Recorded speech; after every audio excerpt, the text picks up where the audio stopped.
Being the eldest grandson, I received a lot of praise since I was young. So whenever I did something, what was my motive?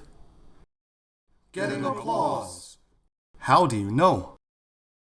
I would see whether others were aware of what I was doing, so it turned out that I had been living amidst applause. Once when I was in my senior year of college, after listening to my lecture, an elder happily said to me, "You are really someone who lives amidst others' applause." He was giving me an acknowledgement, but his words suddenly put me in deep reflection. Would I still do it if there was no applause? No, I would not. But surprisingly, there is no applause for many extremely important matters in life. When a person often gets a lot of praise, he would definitely be very concerned about gains and losses. With this kind of life, one will never be happy and at ease. I began to rectify myself because I had been listening to too much praise in the past. And as a result, I would really feel very uneasy when I heard a word of criticism. So I must always recite this phrase in 弟子规. If compliments make me apprehensive and criticism makes me joyful, upright and forgiving people will gradually come close to me. Indeed, we only have a pair of eyes and ears. How much can we see and hear? When we have a mind of humility, we have no idea how many more pairs of eyes are helping us to see the road in front of us, and how many more pairs of ears are helping us to listen to many messages, as well as pointing out our shortcomings. So the thing that we should nurture in our children is humility, not complacency. When we praise our children, we must praise their virtuous conduct, not their abilities and talents. As praising one's talent and ability for a period of time would surely lead to problems. What else do parents also praise? Wow, how pretty you are! What is the point of praising one's beauty? Would saying that be of any help to her? You should say, "What a good temperament you have! Are you reading 弟子规 every day? Is it because you have always been very courteous to elders, so you are able to reflect your inner sincerity to your outward appearance?" You can take this opportunity to review the classical texts with her. Too many children, such as little girls, are praised by adults, saying, "How could one person look so pretty? Look at her eyes, look at her nose."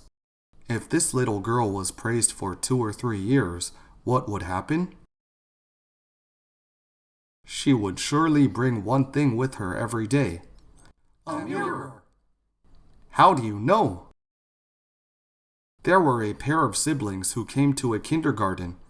Both the older sister and younger brother were so beautiful, but the beauty of a little girl usually attracts the elders more. So everyone seeing her would keep praising her beauty. During the class, this little girl would take out a mirror to take a glance at herself. As a result, her learning performance was far behind that of her brother because she only paid attention to her appearance and was not attentive in class. She was often concerned about whether or not others were eyeing her. Such children will easily head towards a life of vanity in the future. So do not praise children's appearances, neither should we often praise their abilities and talents. Instead, we should praise their virtues. And even if we praise their abilities and talents, we must also lead them to understand the purpose of having talents. For example, what is the purpose of being very talented in playing the zither? What is the purpose? Is it to perform for others and make them feel that I am so great? That is wrong. If we were to lead children in this way, their zither playing would definitely run into a bottleneck. On the other hand, we could guide them by saying, "There is nothing better than music to transform the prevailing customs and reform society." This means that music can improve people's temperament and the value and vibe of the entire society. So when you aspire to learn playing the zither with utmost sincerity, you can surely perform music that will benefit the public. When children have such a goal, their entire mentality would be completely different. When we commend children's virtues, for example, "You are so filial to your parents," they will do it more vigorously because filial piety corresponds with their self-nature. This will not have any side effect. So our praise must accord with moral character. Where can we find the standard of moral character?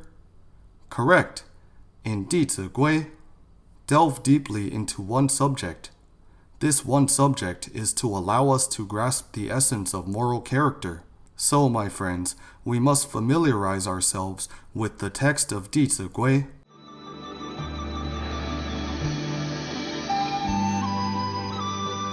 For MP3 and full transcripts, please visit mahayanapureland.org. No copyright. Welcome to Circulate. Infinite merits to propagate. Filial to parents, respect to teachers. See you again.